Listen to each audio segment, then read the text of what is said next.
Welcome to Medicine weekly lecture on psychiatry. Today's topic for today is approach to psychosis, and today will be taken by Dr. Sri Sudha. She is an assistant professor in the Department of Psychiatry, Unit 3, and her areas of interest geriatric mental health and mental health for women. And today's topic, once again, approach to psychosis by Dr. Sri Sudha. Over to you, ma'am. Thanks, Dr. Nathan.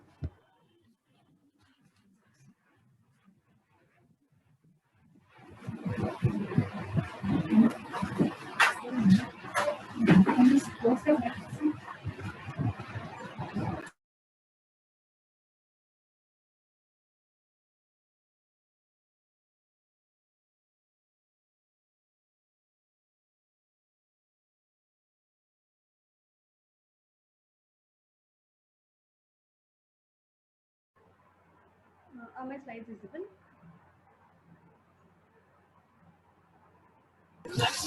Slides are visible, ma'am. Yeah.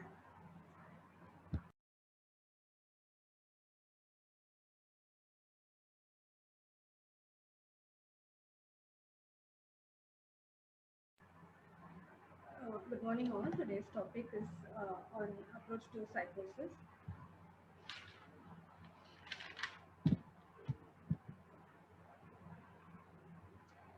So, psychosis, by definition, is a symptom complex that includes hallucinations, delusions, disorders of thought, that is, the jumbled up thoughts, which is more evident as a disorganized speech or behavior.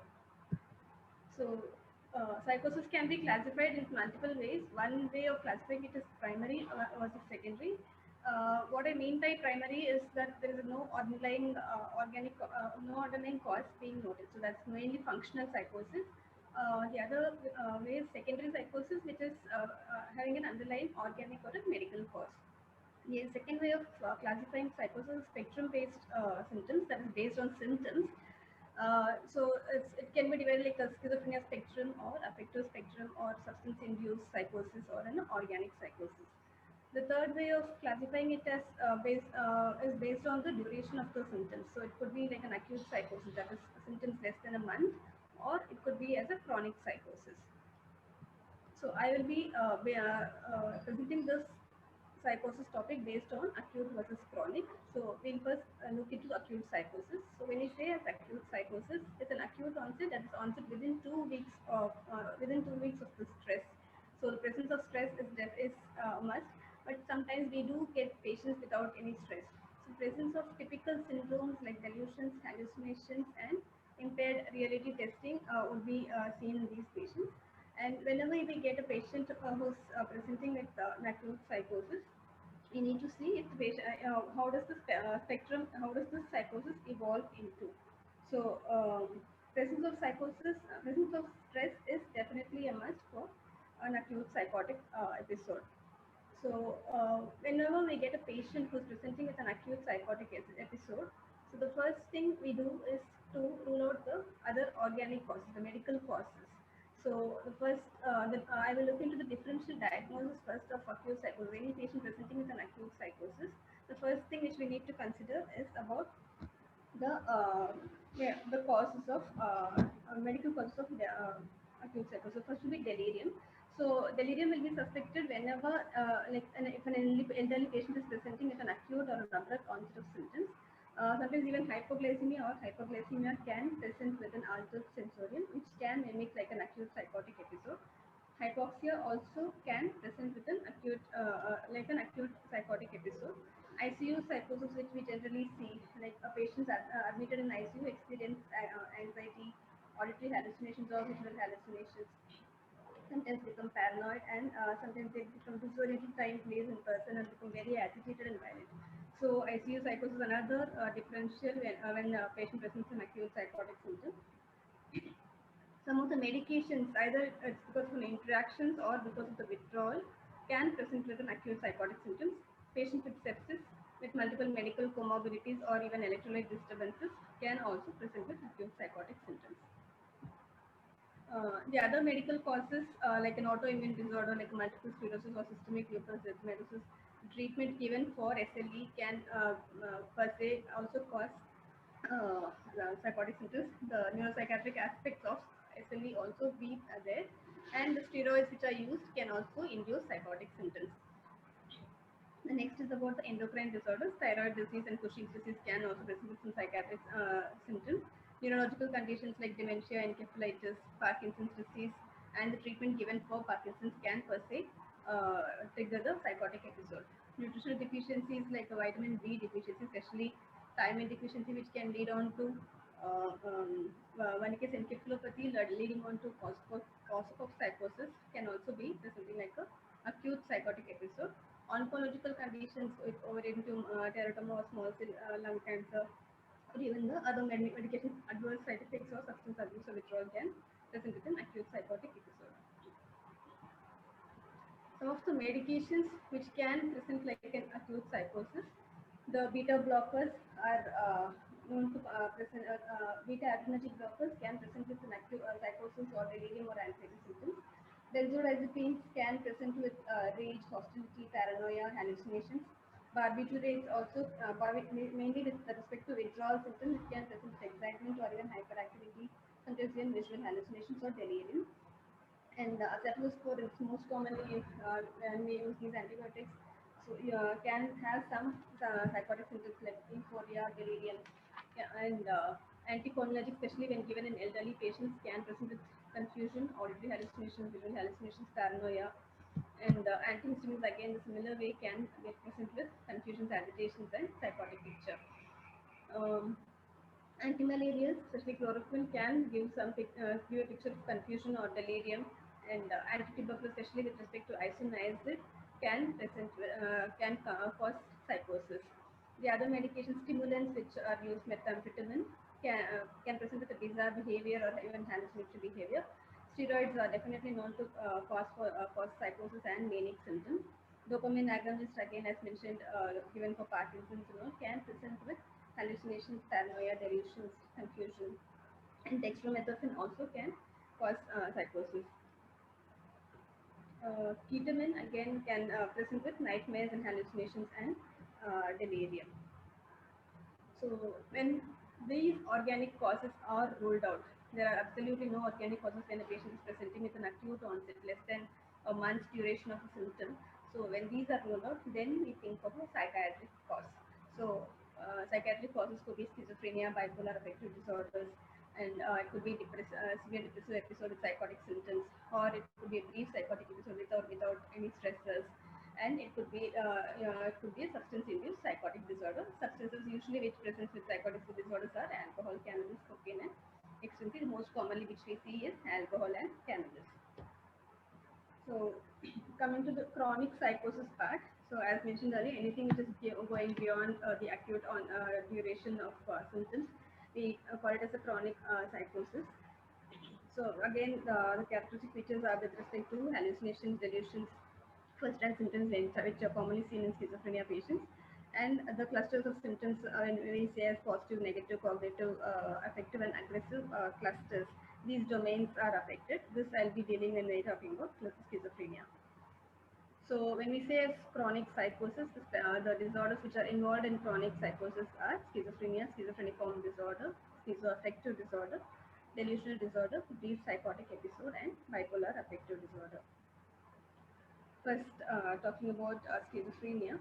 Schizophrenia, again, it's a clinical syndrome which is having a symptom cluster of positive symptoms of delusions and hallucinations, negative symptoms of apathy, alogia, and anhedonia, amotivation, cognitive symptoms, and psychopathology also involves emotions and disorders of other aspects of behavior. So epidemiology, the lifetime prevalence of a person developing schizophrenia is 1%. Male and female equally are affected. Usually the age of onset is much younger in a male compared to female. And female generally have a bimodal age of onset. Either it's in the second decade or they might develop during the fourth decade. So, so when I talk about the symptom clusters, uh, the etiology of this schizophrenia could be basically divided into genetic hypothesis or biochemical theories or based or the other theories like psychological theories. So So when we talk about a genetic hypothesis, we can see that the first degree relative, a person who's having a first degree relative of who has schizophrenia, the person is he has 8 to 10% chances of developing schizophrenia. So when if the second degree the relative is affected, he has 3% chance of developing schizophrenia, and if it is third degree relative, it's 2% chance of developing schizophrenia. And obviously, monozygotic twins are much more at risk than the divozygotic twins. If one parent is affected, this chance of child developing schizophrenia is around 10 to 12%, and if both parents are affected with schizophrenia, the chance increases up to 40%.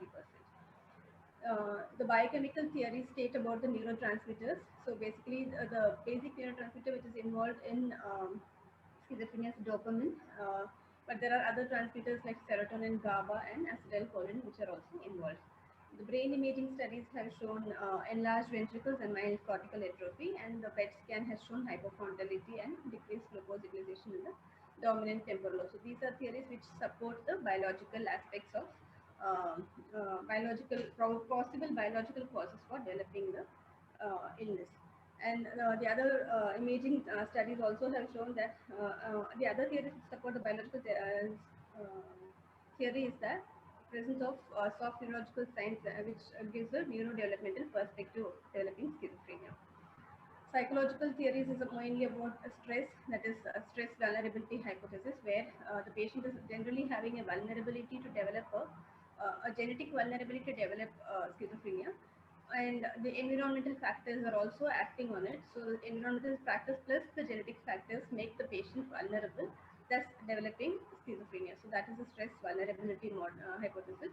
The next is about the information processing hypothesis, where initially they see that the person is very attentive to stimuli, but later this information processing which is there reduces and exclude, and so they become very unaware of the environment. The third hypothesis is about the sociocultural theories, that is the social drift theory. Initially, there was a assumption that the social causation, that is the low socioeconomic status, is very much associated with development of schizophrenia. However, later it was found that it is a drift from the higher socioeconomic status to the lower socioeconomic status. That is because of the illness, which causes a decrease in productivity, leading on to a drift in social situation of the person. So the symptom clusters of schizophrenia, as we see, it's mainly of disorganized thinking, which is often inferred from from the speech. That is, the speech has no meaning, like talking totally unrelated things. It's more like a derailment. So they start talking about a topic and totally derail to another topic. So both the topics actually has no connection, and the speech appears very incoherent. The other symptom is auditory hallucinations, which is often of a derogatory nature, but auditory hallucinations can be divided into first person auditory hallucination. When we say as first person auditory hallucination, it is the person's own thoughts which are heard aloud, so which is also called as an audible thought or a thought echo, or a second person auditory hallucination, that is the voices are talking to the person per se. And third person auditory hallucination, that is patient is hearing voices discussing about him or her. So these three types of auditory hallucinations can occur, that is first person, second person, and third person auditory hallucinations. Sometimes the voices may be giving comments for the patient to do certain things, and it can be a commanding nature also, asking the person to do like go away from home or jump from a building, or it can be commenting whatever the patient is doing, the behavior is being commented upon. The second cluster is about the delusions. So the delusions, it can be of a persecuted nature, or it could be of a referential nature. So when I say of persecuted, it could be like patient is being monitored through a camera, or it could be like somebody has done a black magic. So, or a referential delusion, that is people are talking about me and they are laughing at me. So that is something like they are referring to me whenever they are talking. And infinity delusions towards the spouse, and sometimes they might also have delusions of control, that is they're being controlled by an external force. The other symptom is about social withdrawal. This is basically like this is very progressive, and they try to isolate themselves secondary to the paranoia that they are being harmed. The next is about the personal care. So there's a significant deterioration in self-care. requiring prompts for their activities of daily living. And sometimes these patients can present with the catatonic symptoms also. And suicide is another symptom which these patients can present with, so deliberate self-harm attempt. This is second, it could be secondary to the voices, or like as I said, the voices which are commanding the patient to do some act or to jump off the building or to harm themselves, or it could be because of the florid psychosis. Firstly, the patient can attempt a self-harm. The next important thing about schizophrenia is about the first rank symptoms. So not very pathognomonic, but first rank symptoms definitely are linked with schizophrenia. So it could be clustered into three. It's actually 11 symptoms. Which includes 11 symptoms. It could be clustered into auditory hallucinations, thought alienation phenomenon, MAID phenomenon. So the auditory hallucinations include three types. That is a thought echo. As I said, it's like the patient's own thoughts are being heard aloud, or the voices which are discussing about the patient are arguing, and voices commenting. The thought alienation phenomenon is thought being inserted. That is, patient says that those are not my thoughts. Somebody is inserting thoughts into them, or withdrawal. That is the thoughts are being taken away from them, or thought broadcasting, which like their thoughts are being broadcasted into the social media, which could be on a newspaper or on a TV. And the main phenomenon is about uh, the patient being controlled by an external force, that is the feelings. It could be made impulse or made feelings or made actions. That is, person experiences that their feelings or impulses or acts are being imposed by an external force. Delusional perception is another first rank symptom, where they actually see something and they give a delusional meaning to it. And the somatic passivity is basically a bodily sensation, that is, so it is more of the bodily somatic or the sensory symptoms which are being controlled by an external force. So somatic passivity is mainly that the sensory symptoms are being controlled by external forces, whereas MAID phenomenon is external forces are controlling the feelings, impulses, and actions. So as we say, we could cluster it into positive, negative symptoms, the affective symptoms, cognitive symptoms, and aggressive symptoms. These are the areas of the brain which is mainly involved in these clusters of symptoms. So the positive symptoms are mainly related to the mesolimbic region. The negative symptoms are the mesocortical circuits and the prefrontal cortex, and the affective symptoms mainly into the ventromedial prefrontal cortex, and orbitofrontal cortex being involved for the aggressive symptoms, and dorsolateral prefrontal cortex mainly involved with the cognitive symptoms. So malfunctioning of the mesocortical circuits, and sometimes even the mesolimbic circuits can this is basically the brain reward pathway. So when this is impaired, the patient absolutely has no motivation. This reward pathway is basically involved in the substance use, increased substance use. So this pathway, when it is involved, that is when we see these patients with schizophrenia, they start using a lot of substances like smoking or cannabis. So coming to the clinical types of schizophrenia, we have paranoid schizophrenia. That is, these patients presenting with delusions, hallucinations, the typical paranoid delusions which are seen in paranoid schizophrenia. Hebephrenic schizophrenia is basically that is in addition to the symptoms which are already been explained, that is positive, negative, cognitive symptoms. These patients also have some emotional disturbances, something like sudden giggling, or they have more of mirror gazing phenomenon or disinhibited behavior. Next is about catatonic schizophrenia. So when we say as catatonia, the word cata means disturbed and tonic means the tone of the person. So it's basically that this marked disturbance in the motor behavior. So it could be an excited catatonia or a tuberous catatonia.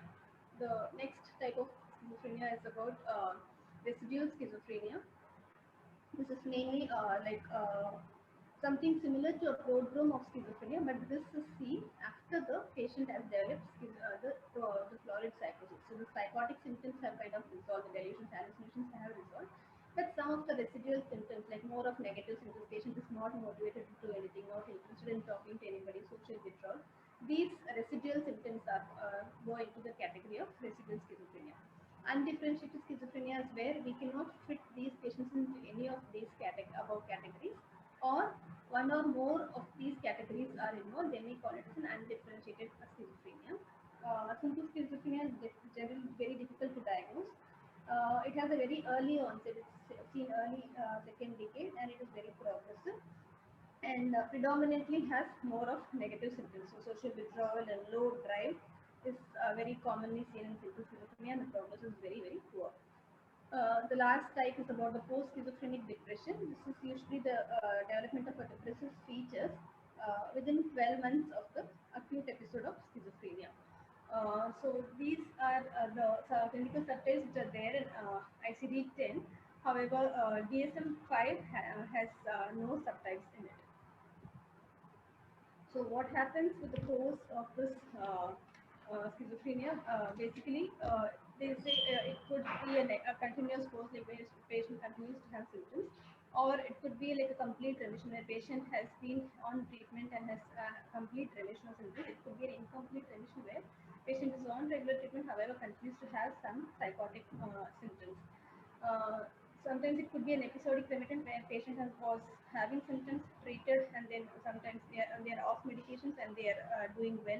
The intermorbid period is totally well, and finally again, and after many years, they might develop another episode. This is when we say it is an episodic remittent schizophrenia. So overall, if we look into the course of schizophrenia or to the outcome, we could divide it into three parts. The first one third is where the patient is being given treatment and the patient is doing well without any symptoms. The second one third part of patients where they have some symptoms, that is, they are having some stable deficits, but they have shown some response to treatment. And the last one third patients where they're on treatment, but they are on having progressive deficits in their symptoms. So the course also depends. The course and the outcome also depends on the duration of untreated psychosis. So if the duration of untreated psychosis is longer, the outcome is also poor, and they have a poor prognosis. And increased mortality is also seen in these patients. This is secondary to the florid psychosis, and mostly the suicide being one of the commonest cause. So it's 5 to 10 times higher risk in schizophrenia patients compared to a normal population. So the differential diagnosis which are to be considered in a patient when we are considering diagnosis of the schizophrenia, the first thing is to rule out organic causes. Are we looking at any seizure phenomenon or any underlying pathology which is there? So that definitely has to be ruled out. The next thing is about the substance-induced psychosis. So stimulants like amphetamine can present with schizophrenia-like symptoms. Sometimes the metabolic disturbances also can present like this. Cerebral space occupying lesions can present with schizophrenia symptoms. Mood disorders, sometimes with florid psychotic symptoms, can present with schizophrenia-like symptoms. Schizoaffective disorder is another differential diagnosis. Delusional disorders, acute and transient psychotic disorders, and substance use disorder. The last is about the personality disorder, though personality disorder is considered as a differential diagnosis. The chances of it is very less when we look into it. The personality disorder people will have micropsychotic episodes than a florid schizophrenia-like episode. So the next is about the schizophrenia spectrum disorders. So that is, we have these schizophrenia spectrum disorders could be like a delusional disorder or a schizophrenia affective disorder. So when we talk about delusional disorder, it is only a single delusion.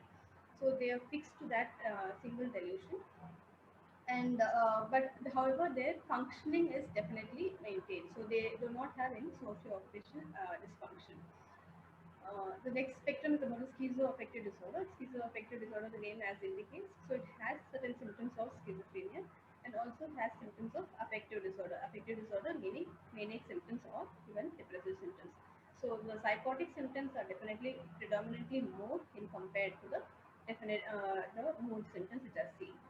So affective symptoms either precede or develop concurrently with the psychotic manifestation, and psychotic and symptoms occur in the absence of any mood symptoms. That is, over a period of 1 year, the psychotic symptoms would be predominantly there for many months, and the affective symptoms can be there for 1 or 2 months, along with the psychotic symptoms.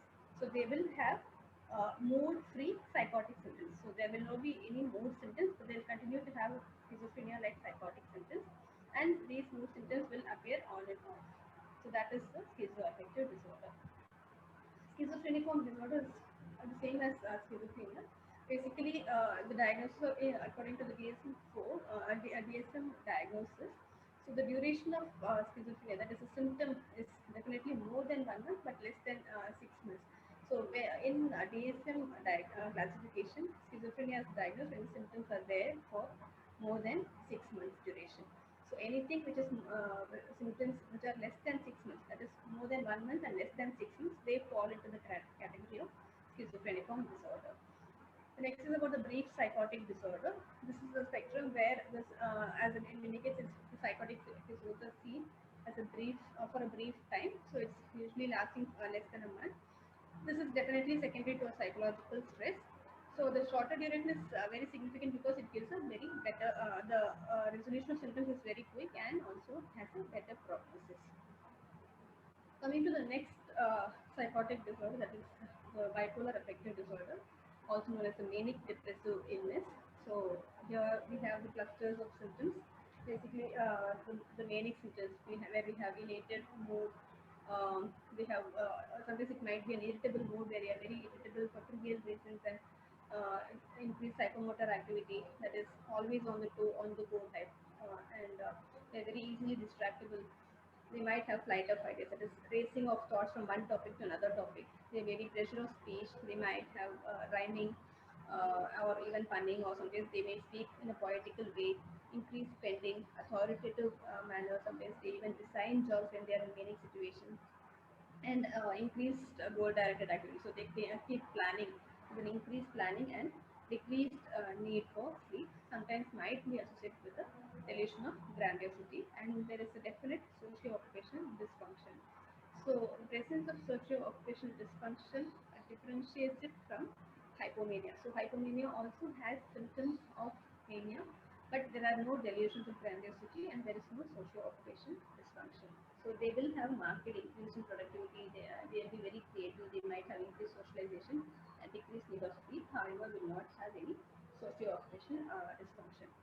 So mania being in one pole of the disease, of the illness, the other pole being the depressive episode, which is again when we say as a depressive episode, we have the patient has a pervasive low mood, anhedonia, with psychomotor retardation, feelings of guilt, also have inability to concentrate with feelings of worthlessness and somatic complaints, might have suicidal ideas also. So what happens in bipolar affective disorder? So there are two poles on either extremes, one with mania and another with the depressive syndrome. So manic syndrome, as explained, they have extremely high energy with grandiose levels of attention, grandiosity, and self-esteem being highly inflated, with rapid speech, pressure of speech is there with very little need for sleep, and sometimes involved in risky behaviors like even having an unprotected sex or resigning their jobs, or sometimes even going in like traveling in high speed. So these are some things which are seen in mania. The other thing is about depression, which is totally an opposite pole, with feelings of lethargy, with both physically and mentally, with a sense of worthlessness, and it can have symptoms of atypical depression where they eat a lot and sleep a lot, or it could be a typical biological depression where they have disturbed biological functions, where they do not sleep, and they might have a diurnal variation of symptoms with thoughts of suicide.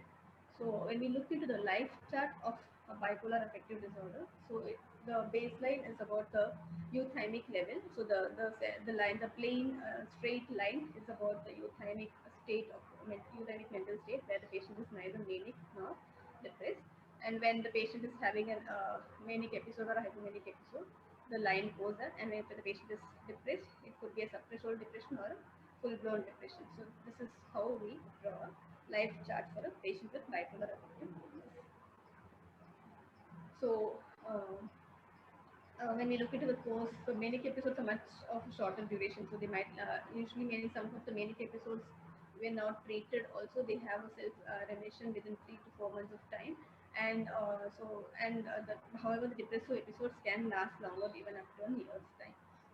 So patients with more 4 or more discrete episodes, it could be change in polarity, or it could be uh, uh, uh, having more disturbances of depression and mania, more than 4 episodes in 1 year. These are called as rapid cyclers or rapid cycling disorder.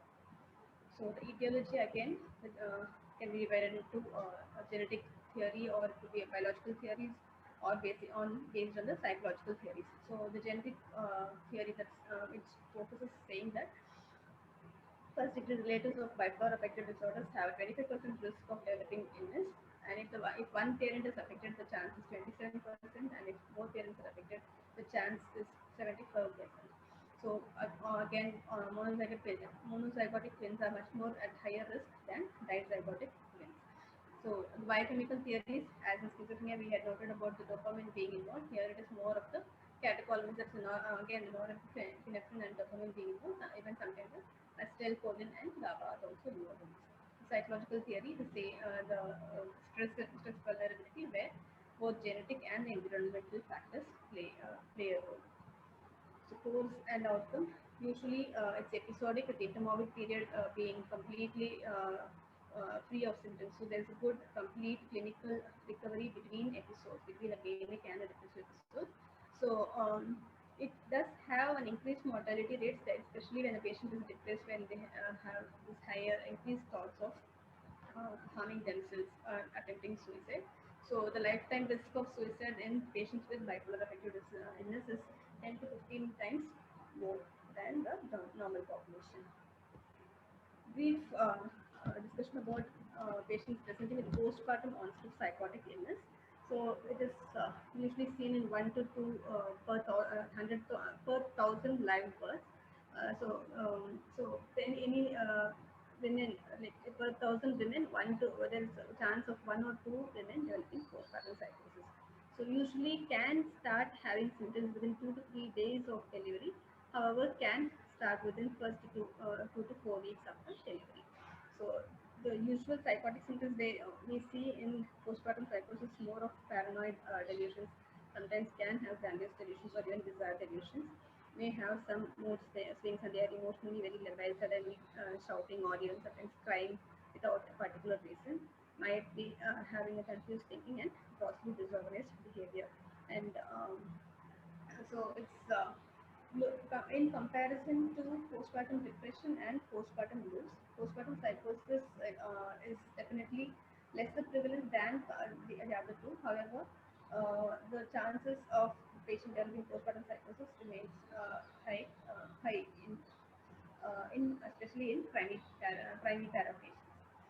And so, why are we so bothered about postpartum psychosis? Because the mother has no insight, and so this could be a risk for both the mother and the offspring. The other psychosis spectrum is about the organic psychosis.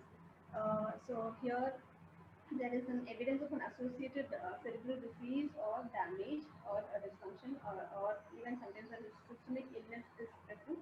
So psychotic symptoms are developing secondary to these evidence of this damage to the brain, and there should be a temporal relationship between the development of an underlying disease and onset of psychiatric syndrome.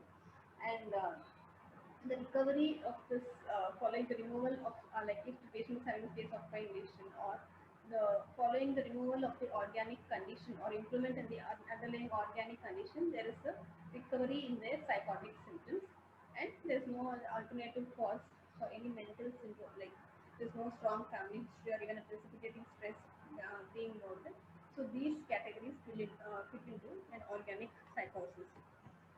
So what are the investigations we do in a patient who is presenting with a psychotic episode? None of these investigations are diagnostic. However, we do these investigations to rule out organicity and their underlying nutrition status. So we will do hemoglobin basically if sometimes patient presents with self-neglect. Sometimes they are so paranoid that the food is being poisoned and they stop eating their food. And so that is when we look into the nutrition status. So we have to do a hemoglobin level. We do a counts, total counts and differential counts, basically to rule out any infections. Liver function test, especially the enzyme levels, SGOT and SGPT is being done. This is basically because most of the antipsychotics are being metabolized in the liver, and so we need to know the liver functions before prescribing medications. And hypothyroidism is very known cause, very well known to cause psychotic symptoms or even depressive symptoms. So to rule out organicity, we again do thyroid level, thyroid functioning test and TSH. fasting and postprandial sugars, as most of the antipsychotics are involved in the metabolic syndrome. We need to have a basic fasting and postprandial sugar levels. Serum creatinine, some of the antipsychotics like amisulpride, sulfide, and all are metabolized renally, so we need to have a baseline serum creatinine level. Imaging is not a necessary investigation which I've done. However, when a patient is showing an atypical response, or when a patient is presenting in a late age, like late onset psychosis, we would definitely rule out organicity, and hence imaging is indicated in patients who are presenting with late onset psychosis. So, coming to the treatment part of it, antipsychotic medications are the treatment of choice. So the setting of treatment could be an outpatient basis or an inpatient basis. So inpatient treatment is generally indicated when there is a risk of harm to self or others, or when there is a neglect, or when there's chronic psychosis, that patient is absconding from home, or patient is refusing to have food secondary to the level of psychosis. So that is when an IP treatment is indicated. So why do we need to start? Because the relapse rate can be definitely reduced by more than 50% when the patient is on regular treatment. So we have both oral antipsychotics and parenteral antipsychotics, and parenteral antipsychotics both for an acute agitation, like a short acting and a long acting. The long-acting injectables are basically the depot antipsychotics. It is being used for patients who are non-adherent to treatment, or who are like not responding to oral treatment, or like an adjunct to the oral treatment, oral antipsychotic medications, and for patients who choose the ease of not taking a daily pill. So this is a table which shows the antipsychotics as it's when first generation antipsychotic, second generation, and third generation antipsychotic. The currently we are looking into more of we are giving more of the atypical antipsychotics or the second generation antipsychotics, which claim to have lesser extrapyramidal symptoms. However, we do see more of metabolic syndrome with these. Um, Atypical antipsychotics, that is the second generation antipsychotics, are more of metabolic syndrome, or even have some medication to produce hyperprolactinemia. So these are very commonly seen. Third generation antipsychotic is aripiprazole, which has lesser propensity for metabolic syndrome. And when a patient is having a hyperprolactinemia, aripiprazole is being given because of the prolactin sparing effect. So initial days, chlorpromazine in the first generation antipsychotics were used. However, we do continue to give chlorpromazine for patients who are very agitated, who require a longer duration of benzodiazepines or aspirin for control of agitation. We do start with chlorpromazine. And another first generation antipsychotic, fluconazine becanoate, is one of the depot antipsychotic preparation which is commonly used for patients who are non-adherent to treatment. This is a table which looks into the side effects. So, as we see, the second generation antipsychotics, which are very commonly used these days, have, though they claim to have lesser extrapyramidal symptoms, they are very notorious in producing metabolic syndrome. So, of which olanzapine, which is a very efficacious medication with high potency, however, has um, dyslipidemia and increased weight gain with respect to olanzapine. There is then the other commonly used antipsychotic is risperidone, where we see patients presenting with extrapyramidal symptoms, more of the tremors and bradykinesia, and also it increases prolactin level. This causes amenorrhea or even galactorrhea in patients and decreased sexual drive. Uh, Another medication which is to be mentioned is clozapine, which is generally prescribed for patients who are drug resistant, like who have not responded to two antipsychotic trials for two antipsychotic trials for an adequate duration of treatment, who have not responded. Clozapine is preferred. However, again the problem with clozapine is with respect to weight gain, dyslipidemia, granulocytosis. It can induce seizures. It can cause orthostatic hypotension. So, uh, and there is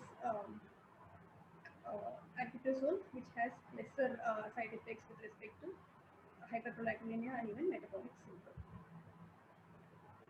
This is about the treatment for bipolar affective disorder.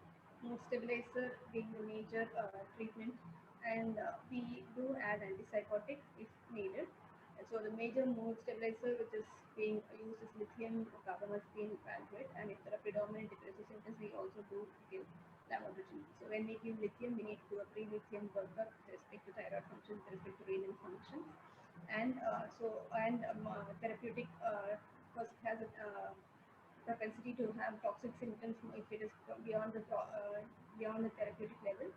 We need to be very cautious and monitor the lithium level 6 months. And carbamazepine is a very preferred mood stabilizer, especially in a reproductive age group. Valproate is another mood stabilizer which can be preferred. If the patient has if a woman has completed her family, we do choose lithium or carbamazepine or valproate. However, in a reproductive age group, we prefer to give carbamazepine in view of lesser chances of of the child developing neurological side effects. Next is about postpartum psychosis. The main treatment of choice is antipsychotic, and because they will be lactating, so it is easier to give olanzapine or risperidone. Sometimes when the patient is agitated, can give a parenteral haloperidol or even chlorpromazine. Haloperidol and chlorpromazine from the first generation antipsychotic could be preferred for patients who are lactating. But the most preferred drug which we give is olanzapine or risperidone. And in case the patient is very agitated, we do give a low dose of chlorazepam to control the agitation. This is a short description about movement disorders which are involved in antipsychotic whenever it is being prescribed. First thing is about akathisia, which is more of a subjective or objective feeling of restlessness and need to know. So they either have this rocking behavior or they are always walking in place, that is foot or toe tapping, foot will be seen. And this is very common seen in patients who are in their elderly age group. Dystonia is another movement disorder which is involved when we are prescribing antibiotics, especially younger men are very prone to develop dystonia. So it could be a laryngeal dystonia also, which is very life-threatening. So we need to be very cautious whenever we are prescribing antipsychotic to a younger lady.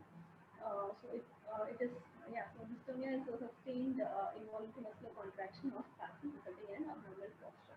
The third movement disorder is drug-induced Parkinson's, which is very commonly seen. So it could present like tremors or it could present like a bradykinesia. And tardive dyskinesia is the movement disorder which is seen when a patient is exposed to antipsychotics for a longer time. So it is an abnormal involuntary choreoagical type of movement, and it can present like a lip smacking movement or chewing movement or tongue protrusion, or it could be the movement of the upper limbs, or sometimes the truncal movement could also be seen. A word about neuroleptic malignant syndrome, which is more commonly seen in patients who are prescribed with neuroleptics. So it's a life-threatening emergency. And so the immediate, this is basically because of the patient being exposed to an antipsychotic, and they present with a change in mental state, and they can have rigidity and have higher temperature and dysautonomia. So the immediate treatment would be basically to stop the positive agent. So whichever neuroleptic agent they are on, we need to stop the medications, and we also need to give supportive care, basically maintaining the hydration part of it. And the main mode of treatment would be giving them IV dantrolene, or depending on the patient, it could be bromocriptine or amantadine can also be given to them. ECT is another mode of treatment which can be given to patients who are presenting with psychotic symptoms. However, ECT is preferred when there is a risk of harm to self or to others, when there is higher risk of aggression, when the patient is presenting with catatonia, or when we need, like patient is on oral antipsychotics, patient is being, but we need to hasten the recovery because it is taking time for them to respond to the medications. So we do give ECT for these patients, and some patients who have failed to respond to several antipsychotics, we do give ECT. The non-pharmacological management also plays a role in respect to treatment. So one is about psychoeducation. Psychoeducation mainly to the patients at the initial stage where we talk about the the illness per se, and then we talk about the onset, the duration of illness, the course of illness, and how is the prognosis. So, and the need for regular supervised medications will be explained to the family. And when the patient is in a stage where he understands about his illness, we also need to psychoeducate the patient for a regular supervised medications and to improve his adherence. Group psychotherapy is another way of improving. Like this is basically given for patients who have schizophrenia. It's in a group, and we try to address um, um, their activities of daily living and the way they have to the social interactions. All these things are basically focused in group psychotherapies. Psychosocial rehabilitation remains another main mode of treatment non-pharmacologically. This basically involves activity therapy, where we give them a schedule, an activity like ABM schedule will be given to the patient, and they need to maintain that schedule every day. And so also develop a work habit training, like either trying to place the person in the same location which the person was holding earlier, or trying to place in a new location, and also guiding the patient for the same.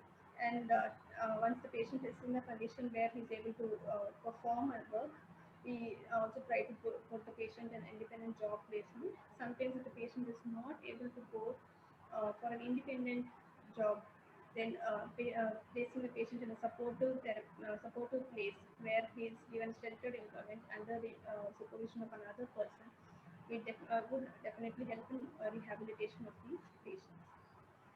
So the prognosticating factors for psychosis, especially with respect to chronic psychosis, the good prognosticating factors being the acute or abrupt onset of illness with onset, that is the late onset has a better prognosis than the early onset of symptoms. Presence of an obvious precipitating stressor is a good prognosticating factor, and a very good premorbid self and based on the clinical tests, the palmoid subtype, they have a better prognosis. And presence of predominant positive symptoms like delusions and hallucinations have a better prognosis in comparison to negative symptoms where they have alogia and amotivation and apathy. And yeah, the first episode has a better prognosis than a patient who's having a chronic illness. And female sex is generally known to have a good prognosis than male gender. And a presence of good social support also gives a better prognosticating factor than a lack of social support. So to conclude, psychosis is a complex symptom complex which includes hallucinations, delusions, disorders of thought, and disorder of speech and behavior. Acute psychosis is primary if it is symptomatic of a psychiatric disorder, or secondary if it is caused by a specific medical condition. If psychosis is caused by a medical condition, patient might have cognitive changes and abnormal vital signs, might have visual hallucinations, so organic causes needs to be ruled out. Physical examination should include both neurological examination and mental status assessment. Investigations basically to rule out organicity, so a complete blood count, metabolic profile, thyroid function test, in case of the patient is using some substance, so urine toxicology, and looking at the parathyroid, thyroid hormones, and B12 levels, and so testing for even the bloodborne virus screening, which could also present a psychosis, that also needs to be done if there is any high risk behavior noted in the patient. And prompt recognition of the etiology of psychosis includes treatment, consultation, and prognosis. Thank you.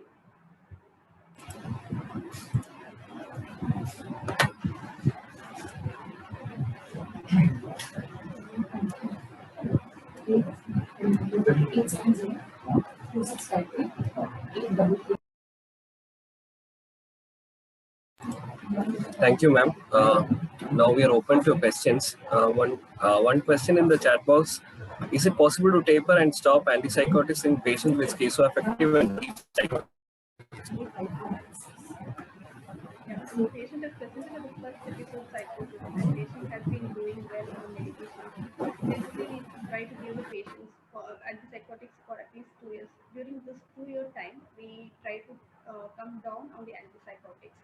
So this depends on how the patient is responding to a tapering schedule. And if the patient is maintaining well on a tapering schedule, we try to decrease it by like once in 3 months or once in 6 months, depending on how the patient is doing. And sometimes we are able to stop, but we do get some of the patients who come back with a relapse while we are tapering the medications, or after stopping medications within a year, they do come back with the relapse of symptoms. So it depends on individual patients. So based on the patient's symptoms, we can stop medications if the patient is doing well. That also depends on the prognosticating factors which I had explained. And with respect to schizoaffective disorder, it's more of affective symptoms and schizophrenia symptoms, so it's more of a chronic course. So we may be maintaining the patient on a lowest possible dose than stopping medications. Ma'am, one more doubt. For medical condition causing acute psychosis, is there a role for antipsychotics, or we treat only the primary disorder? We do treat with antipsychotics. However, the dose of antipsychotics which are necessary to be which are given for an organic cause is definitely lesser in compared to a psychosis secondary, like an functional psychosis. Like for schizophrenia, we give a higher dose, but for an organic psychosis, once the underlying cause is being treated, we give a low dose of antipsychotic and we monitor the patient. And once the patient is doing well, we also try to stop the antipsychotic medications if necessary.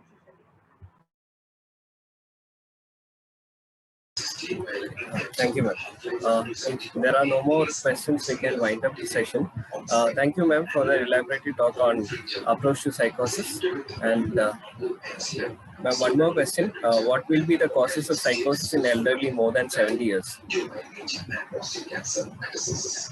patients, mainly we need to rule out organic causes. So as I said earlier, it helps us, delirium has to be ruled out, then we need to rule out all metabolic causes or any electrolyte disturbances. So these or sometimes even in the space of lesions, sometimes patients who are demented also can present with a acute psychotic episode, but once the psychotic symptoms resolve, dementia may be obvious. So that is the reason those are the main causes in patients presenting with psychosis in elderly. Free radical. These species are oxidants and interfere emission anyway. After emission. Our next session on psychiatry will be on next Friday on substance abuse, taken by Dr. Aishwarya. There are no more questions. We can. Thank you, ma'am, for giving your valuable time for taking important topic for us. On behalf of medicine department, we extend our thanks to the Department of Psychiatry. And our next session will be next Friday by Dr. Aishwarya on substance abuse. Thank you, ma'am. This is factor is providing consistent performance information.